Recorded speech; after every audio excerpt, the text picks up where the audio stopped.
Bismillahirrahmanirrahim. Assalamualaikum warahmatullahi wabarakatuh.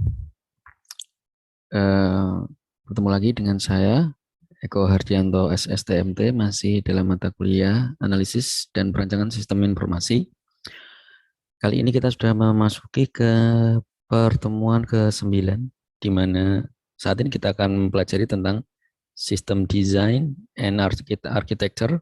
Nah, di materi ini kalian bisa melihat juga di di buku Witten, buku 1, bab 12 dan 13. Di sana sebagian di materi ini diambil dari bab 12 dan sebagian lain dari bab 13-nya. Kalian bisa mereviewnya di sana jika ingin mendapatkan penjelasan yang lebih rinci.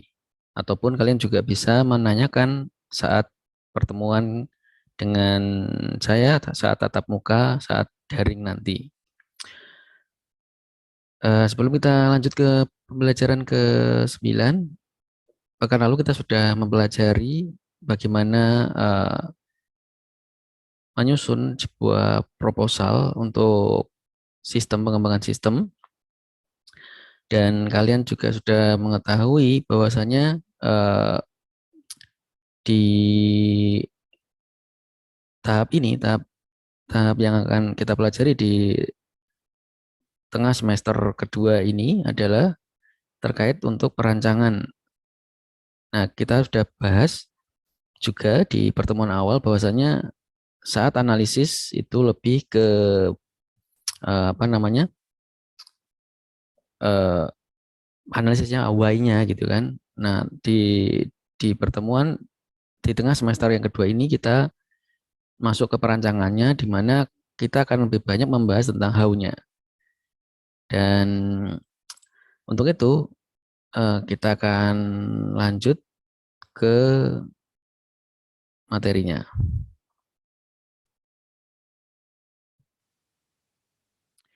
Baik, di pembelajaran pertemuan ke-9 ini kita akan belajar tentang tahapan perancangan sistem dalam daur hidup pengembangan sistem informasi. Nah, bagaimana di tahapan keberapa kita akan membahas lebih detail dari, tentunya kan tahapan kita sudah tahu bahwasanya di fast methodologies itu ada 8 tahapan, dan 5 tahapan yang sudah kita pelajari itu sudah kita sampaikan, sudah kita pelajari juga bersama-sama di sebelum UTS kemarin. Kemudian untuk perancangan sistem sendiri adalah 3 tahapan sisanya. Nanti bagaimana kita akan belajar terkait hal itu. Kemudian kita juga akan membahas tentang pengembangan software.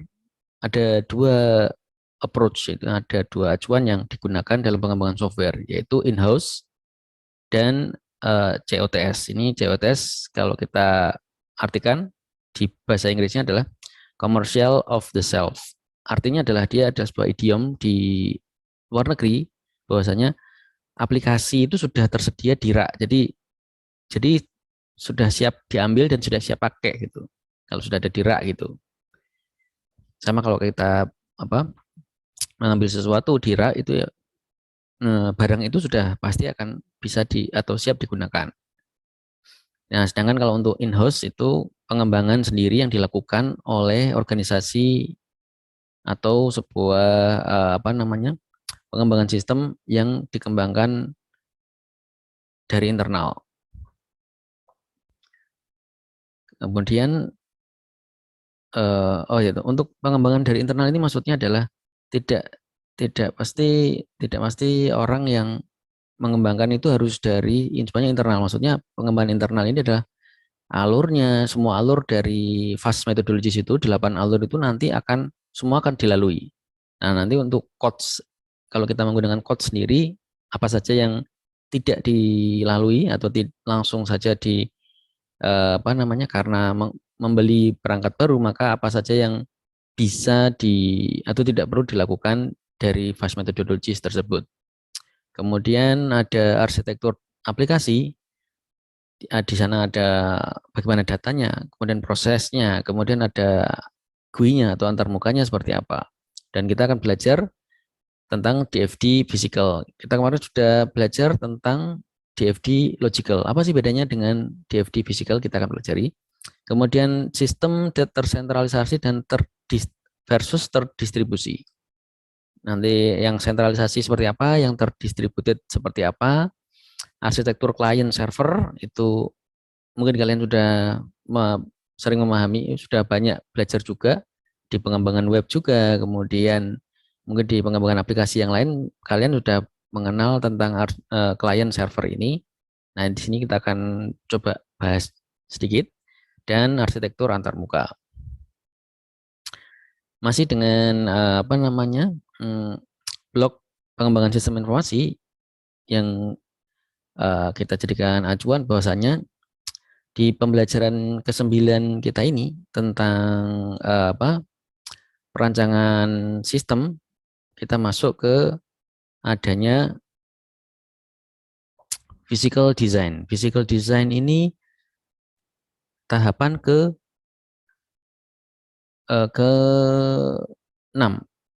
ya. Tahapan ke-6 dari 8 metodologis, fast metodologis yang sedang kita pelajari. Nah, di tahapan ke-6 ini dia melibatkan desain prototipe, di mana dia melibatkan physical database, kemudian ada business process design, kemudian ada physical user system interfaces.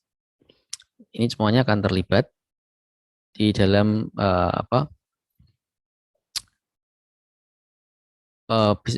physical design ini. Kemudian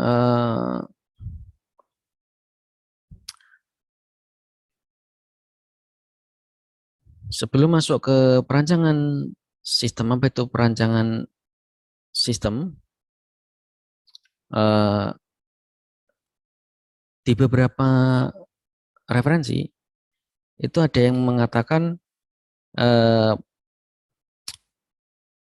physical design atau yang saat ini kita pelajari untuk perancangan fisik ini, ada yang menyebutnya dengan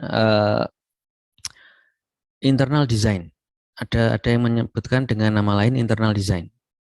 Dan untuk logical design itu kita juga ada beberapa literatur yang mengatakan itu adalah external design. Jadi itu hanya penyebutan saja. Jadi kalian tidak perlu bingung dengan hal tersebut. Nah, di perancangan sistem ini sendiri, perancangan sistem informasi, apa itu perancangan sistem informasi adalah pekerjaan yang fokus pada spesifikasi detail dari solusi berbasis komputer. Nah, kita kan di tahapan ke-5 kita sudah punya nih kandidat kandidat solusi yang akan dipilih, gitu kan?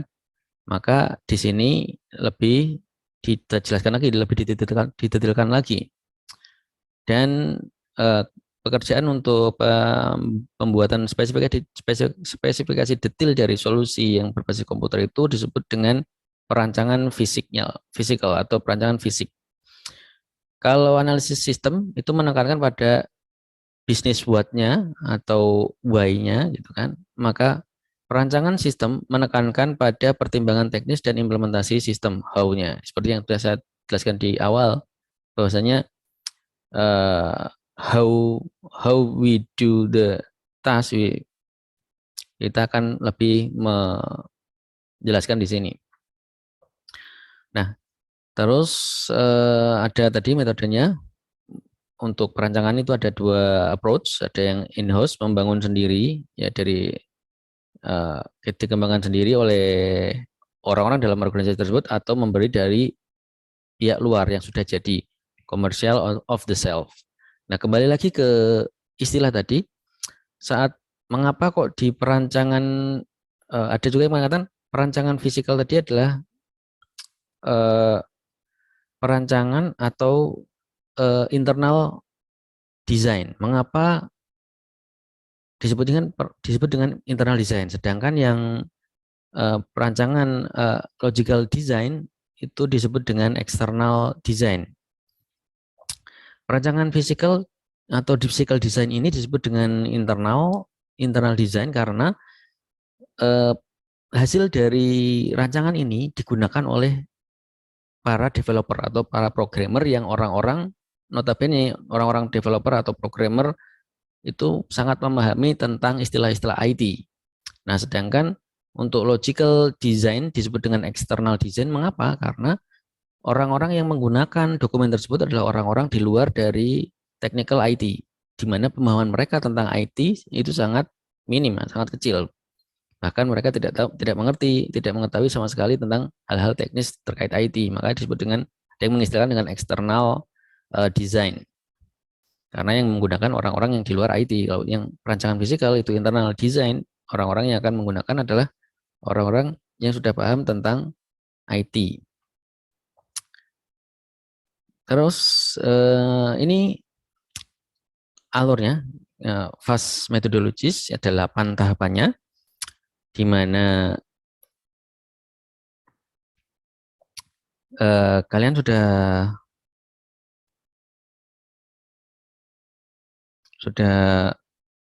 pelajari ya dari tahapan 1 hingga ke 5 dan akhirnya di tahapan 5 ini ada memutuskan kandidat ini yang akan dipilih untuk dilanjutkan ke dalam fase perancangan sistem. Nah, perancangan sistem itu sendiri di tahapan awalnya itu melakukan physical design and integration, ada di nomor tahapan 6 ini. Nah, di apa namanya? Di tahapan ini, di physical design ini, tentunya dia akan menerima input, yaitu sistem proposal salah satunya yang sudah, dan menentukan kandidat mana yang dipilih. Kemudian ada application architecture. Jadi ada menggunakan application architecture-nya akan seperti apa. Kemudian dia juga akan pasti mendapatkan logical design. Karena nanti kan akan kita lihat logical design digunakannya di sini untuk apa dan bagaimana bedanya dengan physical design. Desain yang akan kita buat. Oke. Kemudian tahapan apa saja di tahap 6 ini? Tentunya di tahapan ke-6 ini ada proses-proses atau ada subproses yang perlu dilakukan di dalam proses besar physical design itu. Apa saja prosesnya? Yaitu pada tahap ke-6 tadi, yaitu physical design and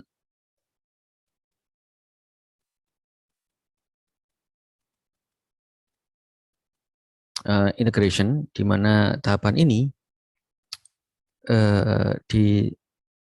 ada proses-proses yang berjalan di dalamnya atau subproses yang berjalan di dalamnya. Dari proses 5.1 design the application architecture, kemudian dia akan melakukan design the system databases, kemudian dia melakukan design the system interface, kemudian package design and specification, hingga ada update project plan jika ada yang perlu direvisi. Nah, di tahapan design the application architecture, apa saja yang dilakukan? Yaitu menetapkan teknologi yang akan digunakan, membuat DFD physical. Nah, di membuat DFD physical ini, dia kan pasti akan menggunakan DFD logicalnya. Nah, bedanya apa? Kalau di DFD logical itu dia kan ada data yang mengalir. Kemudian ada proses yang melakukan hal tersebut. Dan di DFD physical itu nanti akan ditambahkan proses, akan ditambahkan how to implement data yang tadi sudah dikirimkan. Misalkan kayak datanya pengiriman data mahasiswa, nah, misalkan gitu. Pengiriman data mahasiswanya itu dengan cara apa diimplementasikannya? Select query database atau menggunakan API atau seperti apa? Kemudian saat data kemudian masuk ke dalam sebuah proses. Proses itu proses untuk menghitung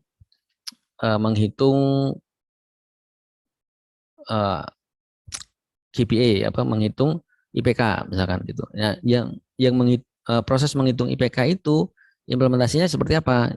Misalkan dilakukan oleh dilakukan oleh aplikasi berbasis PHP atau berbasis C Sharp, misalnya seperti itu. Nah, itu salah satu contoh bentuk DFD physical. Nanti kan kita pelajari lebih detail. Kemudian jika sudah melakukan teknologi yang digunakan, kemudian ada DFD physicalnya, selanjutnya akan dilanjutkan untuk menyusun desain the system database. Nah, di pembangunan atau penyusunan sistem database itu akan ditentukan skema atau kamus basis data. Di basis data itu sendiri nanti akan seperti apa? Tabelnya, relasinya, kemudian dia saling ada rule validasi ya yang terjadi antar atribut-atribut yang ada di dalam tabel tersebut. Kemudian bagaimana ditaruh si tabelnya, apakah dipisah tabel-tabel tersendiri ataukah ada tabel yang hanya di-generate atau hanya dibuat jika dilakukan tindakan-tindakan tertentu. Setelah membuat DFD physicalnya udah, kemudian dia membuat tabelnya, selanjutnya akan dibuat design the system interface. Dia akan mencoba membuat antarmuka input output spesifikasi dialog. Biasanya di tahapan ini ditunjukkan adanya prototipe atau purwarupa yang sudah dibuat dummy bukan dummy pra aplikasi. Jadi kalau nanti aplikasinya akan seperti ini bentuknya, modelnya, dan akan dijalankan button A itu akan menjalankan proses apa. Selanjutnya, jika sudah ditentukan bagaimana purwarupanya atau bentuk menjalankan aplikasinya, tampilan depannya itu sudah disusun, maka package design specification itu untuk membuat spesifikasi atau panduan untuk para programmer. Nah, mengapa perlu dibuat spesifikasi panduan untuk para programmer? Supaya memiliki kesamaan persepsi antar tiap programmer itu sendiri.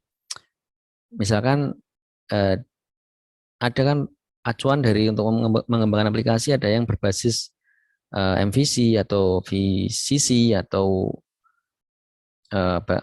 model yang lain yang dikembangkan. Jadi mungkin kalau mengacu ke model view controller, berarti untuk untuk akses datanya, untuk manipulate datanya itu ditaruhnya di mana.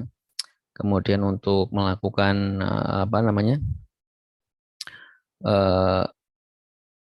bagaimana untuk penghitungannya, dia menggunakan ditaruhnya di mana, di controller. Kemudian untuk terkait tampilan ke pengguna atau tampilan interface ke penggunanya, biasanya ke view, ditaruhnya di view. Jadi semua perubahan itu sudah ditentukan di sini. Dan kita tahu bahwasanya setiap programmer memiliki gaya mereka masing-masing. Nah, oleh karena itu, untuk menstandarisasi hal itu, kita sebagai sistem analis, kita menentukan atau kita menyusun spesifikasi panduan untuk para programmer. Dan yang terakhir adalah update project plan. Jika memang tahapan-tahapan yang sudah kita lakukan di tahapan ke-6 ini menghasilkan perubahan baik sisi waktu atau budget atau mungkin baik dari sisi scope yang harus dilakukan yang harus dikomunikasikan ke sistem owner, end user atau steering committee. Kalau tidak bisa ketemu semua user sama sistem owner ya, mungkin ada yang dibentuk semacam komite atau semacam badan pengawasnya untuk proyek ini. Nah, itu tadi untuk bagaimana tahapan jika dilakukan di mengembangkan aplikasi dengan approach in-house. Bagaimana kalau untuk coach-nya sendiri? Tentunya kedelapan tahapan itu akan ada beberapa tahapan yang akan dilewati. Maksudnya adalah tidak semua akan diikuti prosesnya seperti kita melakukan di pembuatan in-house. Contohnya adalah seperti ini. Pada tahapan scope definition, problem analysis, dan requirement analysis ini pasti akan dilakukan semua. Karena ketiga ini adalah dasar bagi dan tahapan ini juga akan dimunculkan business requirement statement untuk softwarenya itu sudah muncul. Kalau butuh untuk kegiatan ini, apakah mereka membutuhkan software tertentu ataukah seperti apa? Nah, jika memang sudah ditentukan akan menggunakan software apa, karena kita akan membeli aplikasi yang sudah siap di luaran sana, COTS aplikasinya. Contohnya kita akan mengambil aplikasi basisnya IBM, misalnya seperti SPSS. Nah, itu nanti akan dilakukan procurement. Procurement itu apa? Procurement itu pengadaan untuk barang jasa. Jadi pengadaan itu tidak hanya untuk barang saja, tapi juga mungkin jasa juga akan diadakan pengadaannya. Contoh kalau jasa itu pembangunan gedung kantor gitu kan. Kalau untuk apa? Untuk pengadaan barang, software ataupun hardware ataupun apa namanya? Bentuk-bentuk lain yang terkait dengan IT itu juga perlu dilakukan procurement. Procurement itu kalau saat ini di di aturan dari LKPP di bawah 200 juta itu masih bisa dilakukan penunjukan langsung. Namun kalau sudah di atas 200 juta dia harus melakukan lelang terbuka. Kalau di sini di pembelajaran kita ini nanti ada yang disebut dengan RFP dan RFQ. Kalau RFP itu disebut dengan request for proposal, kalau RFQ disebut dengan request for question. Kalau untuk lelang terbuka itu disebutnya mereka request for proposal karena mereka butuh siapa sih yang mau memasukkan application-nya atau proposal mereka untuk mengisi kebutuhan yang sedang dilakukan pengadaannya. Contohnya kalau misalkan ada di BPS itu mengadakan barang seperti misalkan pengadaannya komputer untuk lab komputer di Pusdiklat misalkan gitu. Jika dia pengadaannya satu komputer itu harganya 20 juta, maka jika dilakukan 10 komputer 10 PC, maka jumlahnya adalah 200 juta. Maka itu masih bisa dilakukan untuk penunjukan langsung. Namun kalau jumlah yang dibutuhkan adalah 15, berarti kan yang dibutuhin sekitar 300 juta. Dimana kalau 300 juta udah melebihi 200 juta, batas minimum tadi untuk penunjukan langsung, maka harus dilakukan untuk lelang terbuka. Dimana lelang terbuka nanti ada syarat-syarat tertentu yang ditentukan oleh LKPP.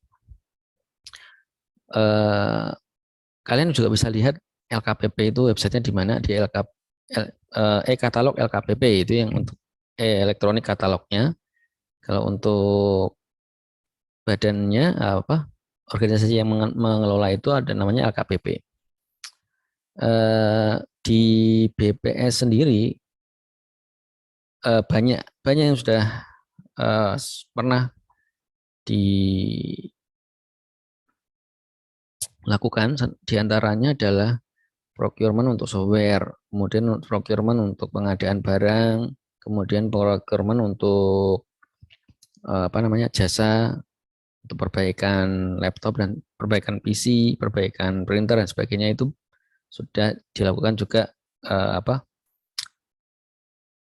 procurement. Walaupun disebut procurement itu bisa langsung menyebutkan menunjukkan langsung ataukah dia harus lelang terbuka. Ini di sini ada request. Jika dia melakukan request for proposal, maka dia harus ada proses lelang itu sendiri yang akan melibatkan beberapa vendor yang apply. Kemudian ada, kalau tidak melakukan RFP atau tidak melakukan lelang terbuka, maka dia langsung ke tahapan ke decision analysis. Karena ini proposal for question berarti dia ada penunjukan langsung. Maka dia kalau sudah memasuki decision analysis, dia ujungnya adalah melakukan kontrak dan order. Di request for proposal juga akan melakukan hal ini, namun tahapannya yang berbeda adalah di request for proposal kita harus melakukan mengakses atau memilih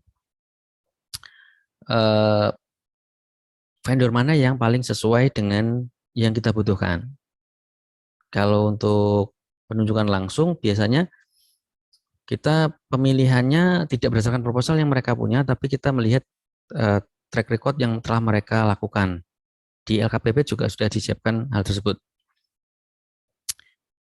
Nah, ini mengapa kok LKP sering disebut? Karena sebagian besar saat ini saya juga sedang menangani tentang pengadaan barang itu sendiri. Pengadaan barang yang sudah dilakukan sebanyak sekian puluh barang, dan apa saja yang harus dilakukan itu panjang, dan pastinya jika kita sering bergerak di hardware atau software, maka kita perlu mengupdate kondisi-kondisi yang terkini. Kayak misalkan saat ini sudah trennya tuh apa sih, dan teknologi yang mereka tawarkan dengan harga segini, mungkin zaman itu saat itu harganya tinggi sekali, terus sekarang mereka tawarkan saat ini teknologi yang sama di tahun yang sebelumnya dengan harga yang jauh lebih murah. Mungkin kalau kita tidak mengupdate informasi, kita akan approve aja gitu kan, karena untung. Namun ternyata kalau kita lihat kemajuan teknologi saat ini, mungkin barang itu sudah mungkin berapa tahun lagi, 5 nggak sampai 10 tahun lagi dia akan obsolete atau akan usang. Tentunya kita nggak ingin seperti itu. Kita ingin memberikan benefit atau memberikan keuntungan kepada organisasi. Bahwasanya keuntungannya tidak selalu bentuknya terhitung keuntungan uang, bukan itu, tapi keuntungannya adalah keuntungan pakai, misalkan gitu ya. Barangnya bandel, barangnya tetap bisa dipakai selama 10 tahun mendatang, 20 tahun mendatang, masih tetap bisa mengikuti perkembangan IT yang ada di dunia ini. Nah, kemudian setelah dilakukan kontrak dan sudah deal, dia langsung kita melakukan pembelian software dan atau melakukan penggunaan layanan tersebut. Jadi ini langsung ke tahapan 6A, di mana dia langsung melakukan implementasi dari software itu, kemudian ada spesifikasi teknis yang dibutuhkan, kemudian hasil dari spesifikasi teknis itu digabungkan dengan adanya requirement yang didapatkan dari decision analysis for integration yang dilakukan di 5B. Di 5B yang dilakukan di tahapan sebelum UTS itu 5B, maka dia akan memberikan inputnya untuk design and integration bagi COTS. Jadi 5A, 5B, habis itu langsung 6B. Ataupun mungkin ini dari 4, tahapan 4, di mana setelah 4 dia langsung ke 5A, 5A langsung ke 6A. Nah, selanjutnya proses, karena setelah tahapan ke-6 ini prosesnya akan hampir sama yang dilakukan, yaitu construction and testing. Ini hampir sama ya. Pembangunan itu juga mungkin yang bangun mereka, tapi dalam maksudnya membangun ini kalau ada yang perlu di custom atau disesuaikan, maka tahapan ini akan sama ya dengan tahapan in-house tadi. Kemudian terakhir 8 juga implementation-nya juga akan sama. Jadi ada yang berbeda di tahapan 5 dan tahapan 6-nya. Itu kalau coach. Terus ini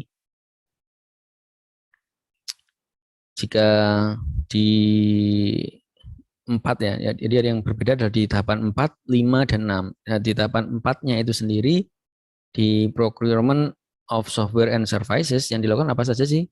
Dia melakukan research, technical criteria option, jika, jadi kalau untuk kita mau membuat uh, pengadaan, kita harus melakukan riset sendiri. Jadi tadi itu, kita mau buat spesifikasi yang 10 tahun mendatang tidak masih bisa mengikuti perkembangan zaman, maka kita perlu melakukan technical research. Nah, nanti baik software, hardware kita lakukan itu, kemudian kita tentukan technical kriterianya, hardware-nya itu harus segini, speknya, kemudian dilakukan penyeleksian RFP atau RFQ yang kita gunakan, baik RFP atau RFQ-nya yang digunakan setelah dilakukan pemilihan. RFQ apakah harus melakukan penelitian pemilihan juga? Iya, RFQ itu sebelum kita menentukan melakukan penunjukan langsung, kita juga harus tahu si vendor ini memang sudah lama dan punya reputasi baik dalam bidang yang kita ajukan, yang kita ingin lakukan pengadaan barangnya atau softwarenya. Nah, jika sudah diputuskan, maka dia akan menghubungi perwakilan-perwakilan yang terkait dengan implementasi teknologi. Karena kita bahasnya adalah sistem IT, maka ini lebih ke software ya. Jadi perwakilan teknologi mereka pasti akan dihubungi, kemudian adanya pemberian proposal kalau mereka melakukan RFP. Nah, di sini dia akan kita akan melakukan validasi vendor dan validasi vendor claim and performance. Maksudnya adalah pastinya kalau kita membuat software gitu, misalkan kita mau beli softwarenya pasti mereka akan memberikan proposal fitur-fitur terbaik dari software mereka pastinya, karena tidak ada orang menjual kecap nomor 2 gitu. Jadi semua mereka bilang pasti software atau aplikasi yang mereka punya itu adalah yang paling bagus. Nah, kita perlu melakukan verifikasi itu, memvalidasi itu, kemudian dibandingkan baik secara performa maupun fitur-fitur yang telah mereka klaim itu sudah bisa gitu. Kemudian jika proposalnya sudah divalidasi, maka dilakukan evaluasi dan pemberian peringkat dari proposal vendor. Jadi karena tadi menggunakan RFP, kita akan memilih vendor mana yang nilainya dengan nilai yang paling tinggi, yang paling sesuai dengan kegiatan yang kita lakukan, kegiatan pengadaan yang kita lakukan. Kemudian adanya rekomendasi, kemudian selanjutnya adalah memutuskan vendor mana yang akan dipilih, dan setelah dipilih pasti akan melakukan kontrak dan adanya penjelasan tentang proposal terkait yang kita adakan ke vendor yang terpilih. Kemudian di evaluate rank vendor proposal ini juga dibandingkan gap analisis antara proposal dan fitur yang diinginkan. Dan tentunya kita membandingkan cost benefit analisisnya. Misalkan ada yang memberikan harga lebih murah, hanya saja ternyata kok spare part yang ada di spare part atau mungkin jenis model itu sudah susah di pasaran, maka kita juga mempertimbangkan untuk apakah tetap melanjutkan dengan model itu atau tidak. Kemudian di tahapan ini, tahapan physical design ini, tadi kita sudah melihat ketiga aspek ini terkait ya, dari mulai physical database design, kemudian ada business process design, physical software design, hingga ke physical atau user interface design ini juga masuk ke dalam tahapan ke-6 ini. Dan tentunya akan melibatkan trigger atau tren dari tren teknologi yang ada saat ini. Contohnya adalah tren teknologinya terkait bagaimana database-nya, teknologi yang akan digunakan, kemudian terkait business process design, physical software design juga dibandingkan apakah bagaimana proses teknologinya itu akan diterapkan, kemudian bagaimana interface teknologinya, bagaimana plus minusnya, kemudian tren teknologi yang mendukung itu juga akan kita pertimbangkan di sini. Jadi yang terkait itu selain dari desain prototipenya, tapi juga ada trigger IT-nya juga masuk dalam tahapan ini, tahapan ke-6 ini. Nah, kemudian jika kita sudah melihat pengembangan softwarenya akan seperti apa, selanjutnya tahapan arsitektur aplikasi. Arsitektur aplikasi itu apa sebenarnya gitu?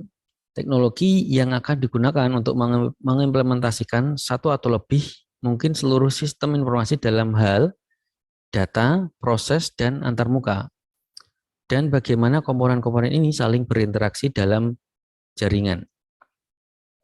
Saat ini kalau kita sudah punya data, punya prosesnya, punya GUI-nya, nantinya interaksinya akan melalui sebuah jaringan.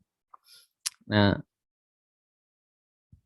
di arsitektur itu sendiri, jadi gambaran besar bagaimana sistem itu berjalan dari user interface si user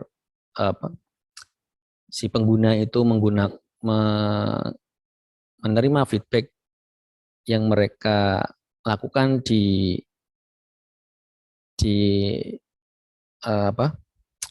gambaran yang mereka lihat hingga ke back end dari sistem itu seperti apa menyelesaikan permasalahannya, itu akan dapat dilihat dari arsitektur aplikasinya. Terkadang kita akan ditanya waktu membuat skripsi, bagaimana arsitektur aplikasinya gitu kan.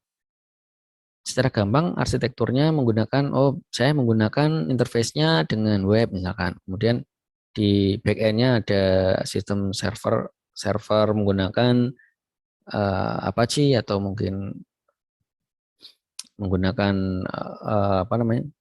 web service yang disiapkan oleh si framework yang kita gunakan gitu misalkan PHP Spark kalau yang di Laravel seperti itu. Kemudian aplikasi untuk database-nya nanti akan menggunakan apa penyimpanannya dengan Postgres, MySQL atau SQL Server dan sebagainya.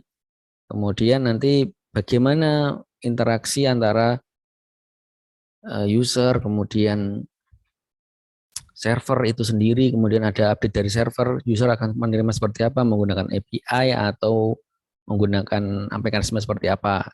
Itu juga dapat dilihat dari arsitektur aplikasi ini. Nah, kalau arsitektur aplikasi itu manfaatnya untuk apa sih? Ya, untuk guideline atau garis besarnya ataupun disebut juga cetak biru blueprint dari perancangan detail dan implementasi. Nah, tingkatan perancangan detailnya itu akan menunjukkan seperti apa? Menunjukkan tingkatan atau derajat sistem informasi akan menjadi tersentralisasi atau terdistribusi. Kemudian sebaran data yang disimpan, teknologi yang diimplementasikan dalam pengembangan in-house tersebut, kemudian integrasi perangkat lunak. Kalau kita menggunakan off the shelf akan seperti apa, kemudian teknologi yang digunakan dalam implementasi antarmuka pengguna itu seperti apa, dan teknologi yang digunakan dalam antarmuka dengan sistem lain. Jadi di arsitektur itu tidak hanya menggambarkan yang ada di dalam sistem itu sendiri, tapi dia juga bagaimana interaksi dengan sistem lain jika ada sistem luar atau eksternal sistem terhadap sistem aplikasi yang ada yang sedang dibangun. Kemudian data flow diagram yang diperlukan untuk proyek pengembangan sistem adalah data flow untuk sistem berjalan dan sistem usulan. Bedanya antara sistem berjalan dengan usulan apa?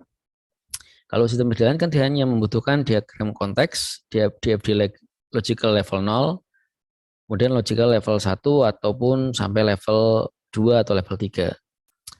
Tidak perlu membuat DFD physical kecuali ingin melihat bagaimana keamanan dan pengendalian sistemnya. Kemudian kalau untuk to-be-nya pastinya dibutuhkan DFD physical level 0 dan physical level 1. Karena untuk usulan itu harus ada rancangan how-nya itu kan, bagaimana diimplementasikan nantinya. Kalau untuk yang berjalan kita tidak perlu fisikalnya karena dia hanya mereview kondisi yang ada saat ini, mencari informasi, kemudian menemukan kondisi dari sistem yang ada saat ini itu seperti apa. Dan diagram konteks dan DFD logical level 0 ini kan merupakan hal yang bisa disebut dengan hal yang sama ya.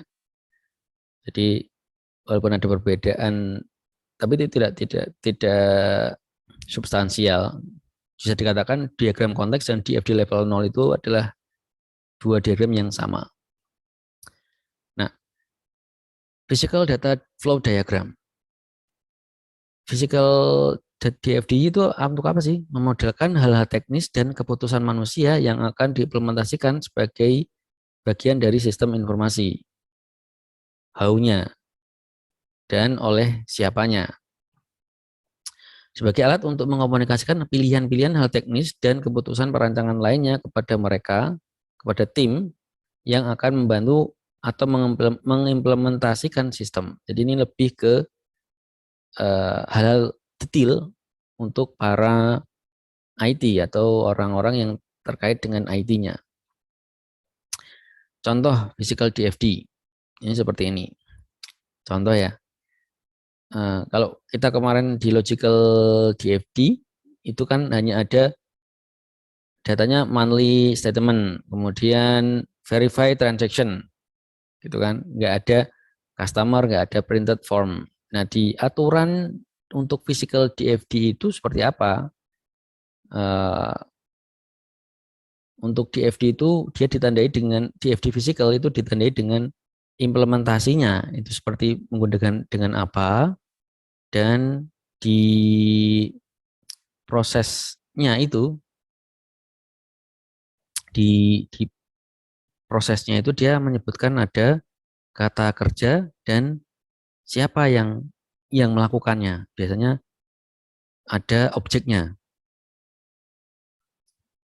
Nah, ini diimplementasikan di siapa, di customer. Misalkan gini. Contohnya kita lihat dari bank ya. Bank akan mengirimkan monthly statement. Bentuknya apa? Kalau bank mengirimkan itu bisa bentuk print-printan gitu kan. Bentuk yang sudah tercetak. Kemudian si customer ini dia akan melakukan verify transaction dan balances. Dia akan melihat transaksinya dia apa saja dan bagaimana saldonya. Kemudian akan dilakukan rekonsiliasi datanya itu ya dengan rekonsiliasi akunnya itu dengan menggunakan diimplementasikan dengan Visual Basic.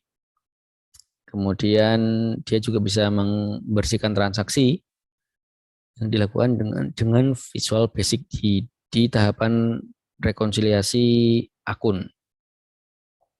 Kemudian jika sudah direkonsiliasi bisa dilakukan membaca saja, kemudian mengupdate atau melakukan update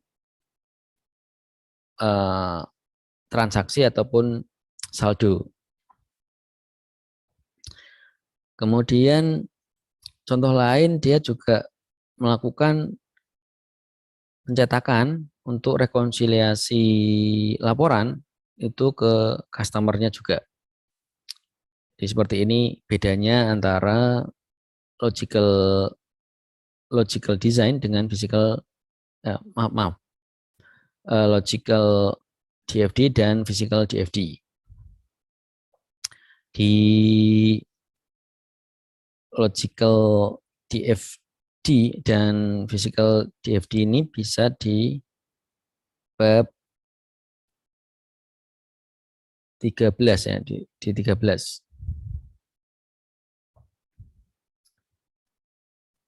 Oke. Proses fisikal merupakan suatu prosesor seperti komputer atau seorang atau implementasi teknis dari suatu pekerjaan yang akan dikerjakan seperti program komputer atau proses manual.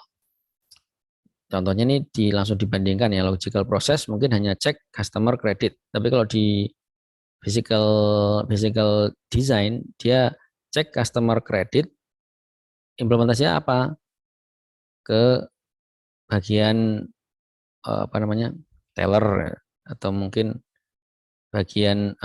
dilakukan oleh COBOL, dilakukan oleh programming COBOL atau dilakukan dengan Visual Basic atau dengan QuickBooks. Ada softwarenya ya, QuickBooks yang melakukan itu. Dan padahal mungkin melakukan hal yang sama, cek customer credit, dia melakukan proses yang sama dengan yang dilakukan di logical design. Implementasi proses yang terkomputerisasi dapat berupa paket perangkat lunak yang dibeli, program sistem atau utilitas, program aplikasi yang sudah ada dengan beberapa modifikasi ataupun program yang akan ditulis. Karena kalau perancangan fisik ini kan physical design ini nanti kan akan digunakan oleh siapa saja. Bisa jadi digunakan untuk program aplikasi yang dengan beli codes atau sistem program atau utility yang yang ada di dalam organisasi ataupun program aplikasi yang ada di organisasi dengan sedikit modifikasi ataupun kita saat ini membuat program baru yang sebelumnya programnya belum ada. Itu maka proses physical design ini juga perlu atau wajib ada. Aliran data di physical design dapat merepresentasikan rencana input dan output yang akan masuk ke dalam dan keluar dari proses fisikalnya. Perintah query basis data seperti create, update, dan delete itu juga bisa dimasukkan. Data yang diimport dari dan diekspor ke sistem lain ke informasi dalam jaringan. Atau aliran data antar modul atau subroutine sebagai suatu proses fisikal dalam suatu program. Ini contohnya, contoh aliran datanya kalau logical DFD ini hanya order saja, tapi kalau physical data flow-nya dia form order di mana yang mengimplementasikan itu GUI dari ini pakainya Windows ya ini ya, GUI Windows-nya ataupun yang keluar gitu kan. Biasanya kan kalau untuk logical data flow-nya hanya salary and equity analysis, dia hanya melakukan analisis dari gaji, tapi kalau untuk di physical design, physical data flow-nya atau physical design-nya dia akan print out. Berarti bentuknya itu apa nih? Analisis gajinya bentuknya dibuat dalam bentuk print out. Print out itu mungkin bisa jadi bentuknya dalam bentuk PDF atau mungkin dalam bentuk hard copy. Pun yang masuk ataupun keluar dari database ataupun dari database ke proses itu pun juga dilakukan yang sama, ataupun dari user agent eksternal atau agent yang ada yang digunakan di sistem itu terhadap ke sebuah proses, kan seperti ini. Request scores, jawabannya adalah bentuknya implementasinya dengan form untuk request scores. Penyimpanan data storage untuk physical, merepresentasikan rencana implementasi berupa suatu basis data, satu basis tabel dalam basis data, atau suatu file komputer atau media backup dari suatu hal yang penting, atau file sementara atau batch, atau file yang tidak terkomputerisasi dari jenis apapun seperti folder, file kertas, buku atau akuntansi, dan sebagainya. Jadi kalau untuk data store di physical DFD nanti bisa jadi dia maknanya satu basis data saja, atau dia satu tabel, atau dia sebuah file komputer yang akan diambil, atau mungkin sebuah backup yang penting yang harus dilakukan, ataupun file-file yang tidak terkomputerisasi seperti kertas, buku, dan bentuk lainnya. Ini harusnya ada panahnya ya. Contohnya adalah kalau di data store-nya, datanya store human resources. Ini kalau ini ditambahin menggunakan Oracle Human Resources DB atau MySQL Human Resources DB. Contohnya kalau ini ada juga nih text rates. Text rate ini dia nyebutnya array.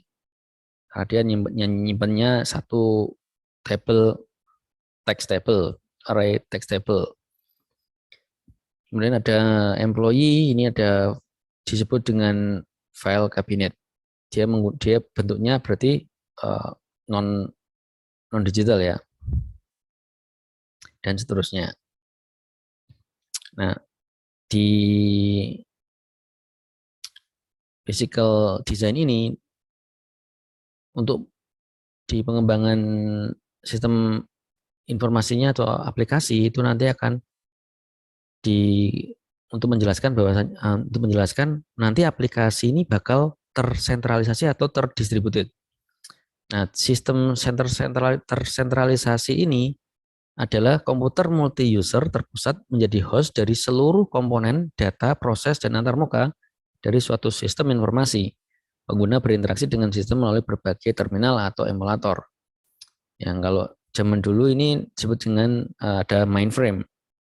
Kemudian ada disebut dengan sistem terdistribusi, di mana komponen data, proses, dan antarmuka dari suatu sistem informasi terdistribusi di beberapa lokasi dalam satu jaringan komputer. Karena itu beban kerja pengolahan juga terdistribusi dalam jaringan. Nah, ini yang metode yang modern yang digunakan saat ini, terdistributed, karena semua komputer memiliki kemampuan yang cukup memadai dan mampu untuk menjawab semua request dari pengguna atau keinginan pengguna. Kalau zaman dulu menggunakan mainframe itu si klien hanya menyiapkan set baris kodenya, kemudian dimasukkan ke dalam mainframe yang akan memproses semuanya dari awal sampai akhir. Dan mainframe itu enggak sesimpel yang kita bayangkan. Mainframe itu harus ditempatkan satu ruang khusus, kemudian di ruang khusus itu harus ada orang yang memantau kelistrikannya, kemudian kebutuhan suhunya, kemudian ada perawatan spare part dan sebagainya. Tentunya harganya yang jadi tidak murah lagi.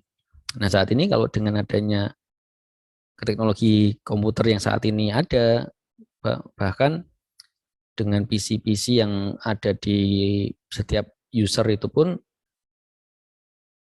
jauh lebih efisien. Contohnya kalau kita beli mainframe mungkin harganya 200 juta. Saat kita beli PC mungkin dapatnya 10 PC yang dengan spek yang sudah mumpuni selevel atau bukan bahkan lebih baik dari mainframe yang ditawarkan.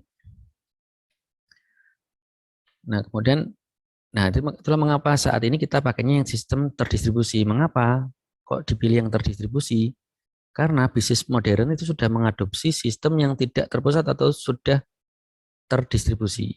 Jadi memang sistem bisnisnya sudah terdistributed dan memindahkan informasi dan layanan lebih dekat ke pelanggan pengguna yang membutuhkan. Ya lebih cepat karena dengan adanya proses itu didistribusikan ke pengguna, ke klien, ke pelanggan, maka proses-proses klien mendapatkan feedback lebih cepat, kemudian kepuasan penggunanya lebih akhirnya meningkat, dan juga sistemnya juga dapat berjalan dengan baik tanpa adanya pembebanan ke server semuanya atau ke klien semuanya. Nanti kan kita lihat bagaimana kombinasi-kombinasi yang full atau lebih banyak ke servernya atau lebih banyak ke kliennya. Kemudian menggabungkan kekuatan atau tenaga kerja dari banyak personel PC yang ada di seluruh perusahaan. Lebih ramah terhadap pengguna karena menggunakan PC sebagai antarmuka penggunanya. PC dan server dalam jaringan lebih terjangkau dibandingkan dengan komputer mainframe yang terpusat. Itu tadi dari segi harganya yang sudah kita bahas. Nah, untuk pilihan atau opsi komputasi yang terdistribusi pastinya akan menggunakan beberapa layer ini atau ada beberapa layer-layer yang terlibat dalam proses komputasi terdistribusi, yaitu pertama ada layer antarmuka, kemudian ada layer proses, ada layer data. Di layar antarmuka itu ada layer presentasi, di mana antarmuka ke pengguna itu yang layer paling atasnya. Kemudian ada layer logic presentasi seperti input, editing, dan validasi, itu layer di bawahnya dari layer antarmuka, namun di bawahnya layer presentation layer dari ke user, walaupun dia ada di bawah dari layer presentation user, dia masih tergolong ke layer antarmuka. Kemudian ada layer proses, di mana ada logic aplikasi, di mana logic aplikasi itu termasuk aturan bisnis, kebijakan, prosedur, kemudian role-role yang ada di dalam bagaimana aplikasi itu harus berjalan. Dan yang terakhir adalah layer data, di mana data itu layer yang memanipulasi data masuk ke dalam layer ini, kemudian menyimpan, menarik data dari dalam basis data, kemudian mengirimkannya kembali ke mereka seperti apa, dan layer data atau dikenal dengan layer data yang sebenarnya maksudnya adalah layer data yang memang dia level yang menyentuh ke basis data yang telah dibuat atau pembentukan tabel-tabel itu sendiri. Ini lebih ke hampir sama ya dengan tadi layer-layer yang ada, hanya saja ini susunannya ada dari bawah ya, dari data layer sampai ke presentation layer. Ini simulasinya bagaimana kalau si lebih condong ke servernya atau lebih condong ke kliennya. Contoh pertama, file server solution, di mana data layernya store on file server, kemudian data manipulation layernya itu oleh klien, hingga ke presentation layernya itu dilakukan oleh klien. Bagaimana kalau distributed? Ya, distributed itu kan lebih banyak ke distributed itu kan melibatkan eh, server dan klien. Maka di sini juga disebutin data layernya ini juga disimpan di server, data manipulation layernya ada di server juga, kemudian application logicnya itu juga melibatkan di server, kemudian presentation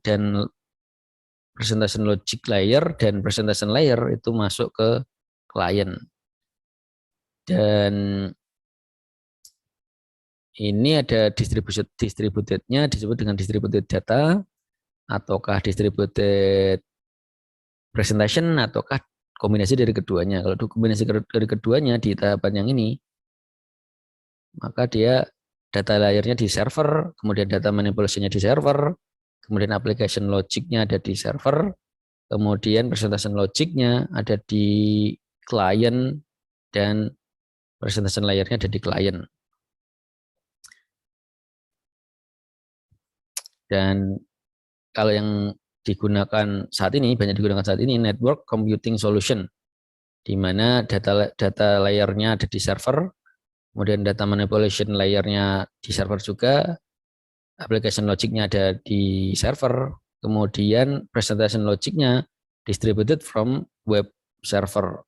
Maksudnya si klien itu dia melakukan apa ya, rule validasi itu yang menghandle itu ya dari web servernya,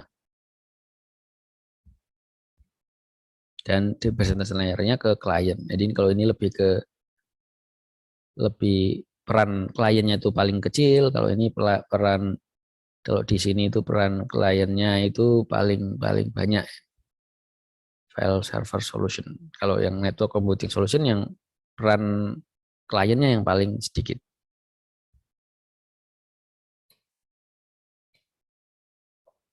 Kemudian arsitektur data. Basis data relasional yang menyimpan data dalam bentuk tabel. Tiap file diimplementasikan dalam satu tabel. Tiap kelompok data diimplementasikan sebagai kolom dalam tabel. Baris data yang berhubungan yang terdapat pada dua tabel diimplementasikan dalam kolom tabel sebagai primary dan foreign key. Basis data relasi terdistribusi maksudnya adalah mendistribusikan atau menduplikasi tabel dalam beberapa server basis data yang berada di beberapa lokasi yang terpisah secara geografis. Maksudnya saat kalau kita lihat di sekarang yang paling populer kan AWS gitu ya. Saya punya data, saya punya website yang lokasinya di Indonesia, di mana servernya AWS itu ada di Singapura, kemudian di negara-negara lain, Rusia, kemudian Amerika, pastinya di India dan sebagai tempat-tempat lain. Nah, saat data saya itu kan, data saya create web untuk Indonesia, location Indonesia, tentunya dia dalam beberapa kurun waktu mereka akan mereplikasi atau menduplikasi tabel-tabel ini ke server-server lain yang berada di lokasi yang berbeda. Tujuannya apa? Jika nanti memang saya mau ekspansi bisnis, saya mau melakukan bisnis ke luar negeri, maka mereka tidak perlu lagi, tidak akan terbebani dengan adanya pemindahan lokasi atau tidak perlu melakukan pemindahan server ke lokasi yang baru, karena di lokasi baru itu mereka sudah punya duplikasi file yang kita buat di lokasi sebelumnya, sehingga user di tempat baru pun dia tidak akan terpengaruh adanya traffic data yang melambat ataupun konten yang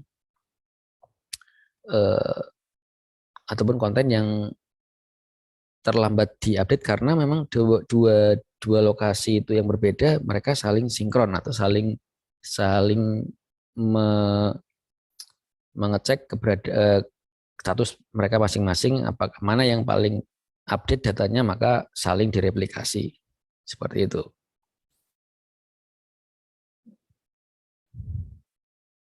Kemudian opsi distribusi basis data yang terdistributed, di mana menyimpan seluruh data dalam satu server basis data, menyimpan beberapa tabel spesifik dalam server yang berbeda, atau menyimpan subset bagian dari tabel spesifik dalam server yang berbeda.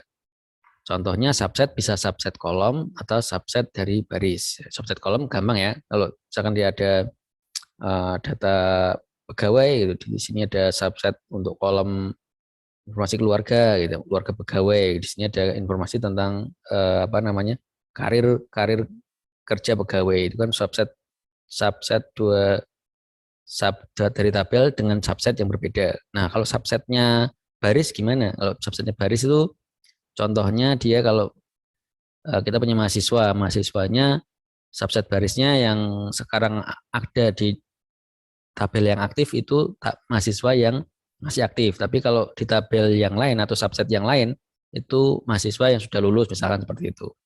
Atau mahasiswa dengan kategori kayak kita di STIS mungkin ada perbedaan antara mahasiswa D3 dan D4 itu mungkin ada spesifikasi tertentu.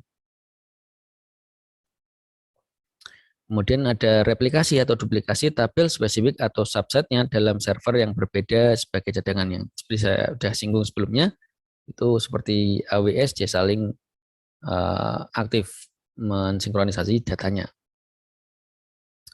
Contohnya, contoh penggambarannya gini ya. Ini vertical partitioning, kalau yang ini mixed partitioning, kalau ini horizontal partitioning dan mixed partitioning. Ada yang partitioning vertikal dan ada juga yang pakai horizontal. Kemudian arsitektur antarmuka, bagaimana mendapatkan input dan menambahkan output. Karena sangat penting ini mendapatkan, memberikan, memilih antarmuka ke pengguna yang paling sesuai. Apakah input dan output secara batch, atau apakah input output secara online, ataukah remote batch, entry data tanpa mengetik, automatically identification, input menggunakan pena, atau electronic data interchange, EDI, ataupun menggunakan ada middleware seperti Microsoft Beanstalk. Kalau middleware itu kan ada yang di tengah-tengah gitu ya, dia memproses, dia membaca, kemudian dia melakukan pengelolaan, ini datanya harusnya kemana gitu. Kemudian di unit perancangan merupakan koleksi yang mencakup proses penyimpanan data dan aliran data yang menggunakan karakteristik desain yang mirip. Merupakan subset dari sistem keseluruhan di mana input, output, file, dan basis data serta programnya dapat dirancang, dibangun, dan diuji coba sebagai satu kesatuan unit.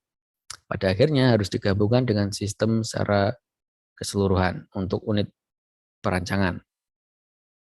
Jadi unit perancangan itu nantinya akan dari subset dari sistem keseluruhan, dan di mana nanti unit ini nanti akan diintegrasikan dan digabungkan dengan sistem utuhnya.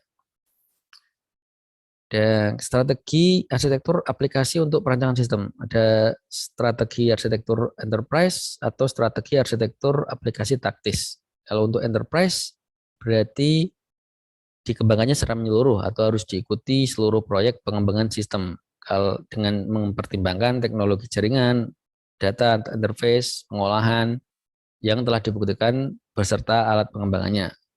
Strategi untuk menggabungkan sistem dan teknologi yang lama, berarti ini tidak membuang teknologi yang lama, proses yang dilakukan terus-menerus untuk meninjau arsitektur aplikasi, serta meneliti mengkaji perkembangan teknologi, ataupun proses mempelajari analisis permintaan variasi dari request yang ada disebutkan di atas. Kemudian approach yang kedua adalah kemudian ada acuan untuk strategi arsitekturnya adalah strategi arsitektur aplikasi taktis. Maksudnya apa? Menentukan arsitektur untuk tiap sistem baru sesuai dengan kebutuhan. Membutuhkan analisis kelayakan untuk tiap aplikasi. Jadi maksudnya kalau taktis ini dia mengembanginya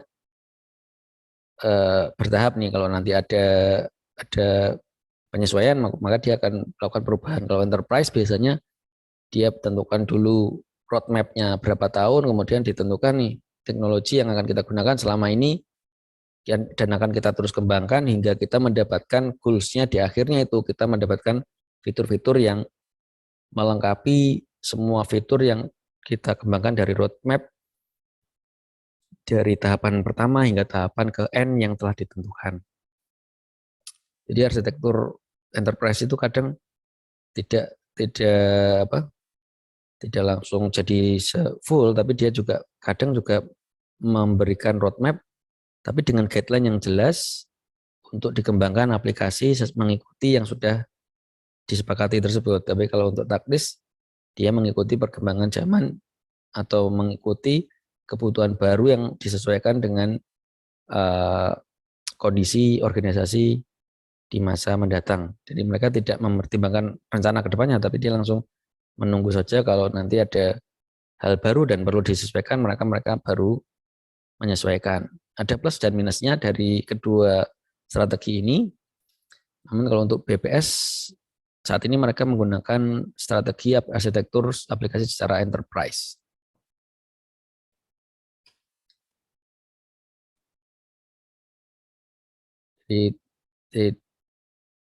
Itu dari saya, mudah-mudahan kita semua sehat selalu dan jangan lupa besok kita akan melakukan pertemuan tatap muka dan manfaatkan waktu itu sebaik-baiknya. Tanyakan hal-hal yang kita tanyakan hal-hal yang terkait dengan materi pun atau di luar materi pun boleh. Jadi kalian boleh menanyakan yang di luar materi ini selama konteksnya masih dalam pembelajaran mata kuliah analisis dan perancangan sistem informasi. Pun materi yang sebelumnya boleh ditanyakan ulang jika merasa masih ada yang perlu ditekankan kembali. Jangan ditahan untuk tanya, tanyakan saja. Nanti sebisa mungkin kita akan diskusikan bersama di di saat kita tatap muka secara daring. Dari saya cukup. Terima kasih atas atensinya. Sehat selalu. Wabillahi taufik wal hidayah. Wassalamualaikum warahmatullahi wabarakatuh.